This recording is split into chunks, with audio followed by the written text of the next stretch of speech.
Hello, my beautiful friends of life. Welcome to this episode of Pixel Therapy, a podcast that covers the therapeutic benefits of video games and technology in um, discovering oneself.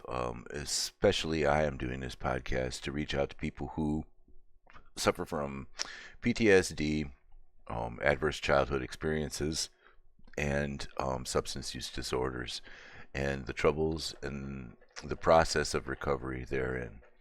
So today's episode is going to cover a topic that I'm going to be discussing at the Northern Michigan University Conference on September 4th of 2025, um, entitled Respect and Recovery. There I'll be given a window, a 45-minute window to present my thoughts on respect and recovery. This speech included that I'm going to be presenting today. This is my introductory speech. And then I'm going to be on a panel with another peer recovery coach from Michigan for a 45-minute question and answer session that is probably going to be one of the most terrifying things that either of us are both going to have to do.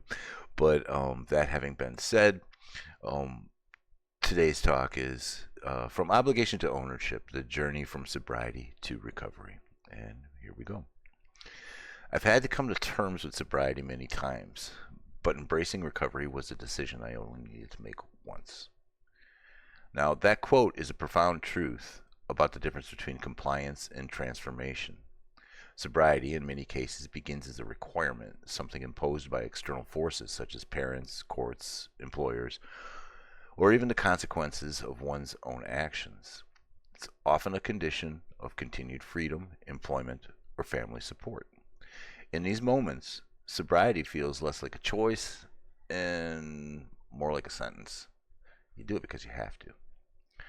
Many people in early recovery find themselves in that space, doing what they're told, following rules, and checking boxes. It can feel like survival mode.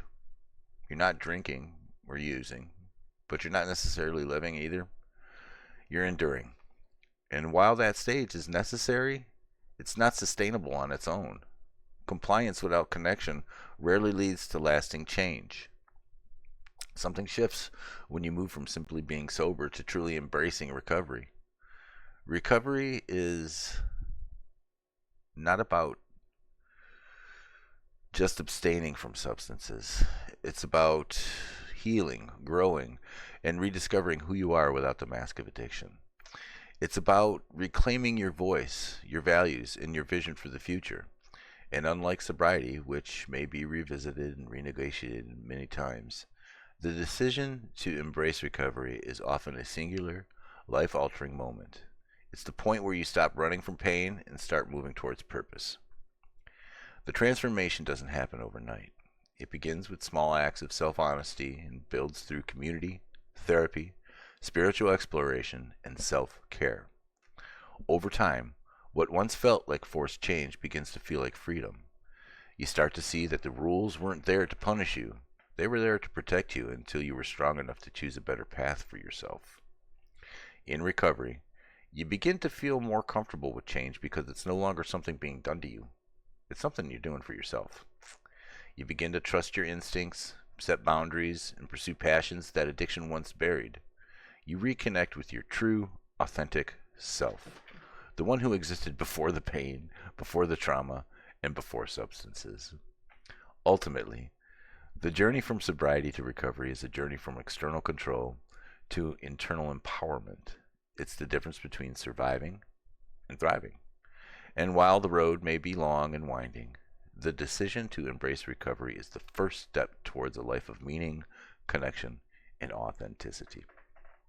So there it is. That is the introductory talk or part of the speech that I'm going to be giving to people. And from there, I'm going to move into the aspects of respect and recovery. It's the respect of one's own self, a respect for the process, and a respect for others. That is, in a nutshell, kind of simply how it's done in any case, in any transformation in life that you have. It's knowing where you are and what you have and what you have to overcome, knowing that there are certain processes that go outside of what you've been doing so far in order to create the existence that you want, and then going on and making a space for others to do the same thing based on what you've learned. It's absolutely transformative in one's journey from addiction or pain and suffering to moving forward to a life of recovery. It's definitely a decision that I made a couple years ago after being in the throngs of addiction for 37 years. And I strongly suggest that everybody start to do this self exploration and seek out those who are going to help you move forward in your journey to recovery. So I want to thank you once again. I know this is bittersweet and short podcast, but I'd like to thank you once again for investing in yourself, and in doing so, you will be able to move forward and invest in others. And all right, I'm looking forward to presenting something more substantial next time that I have one of these podcasts.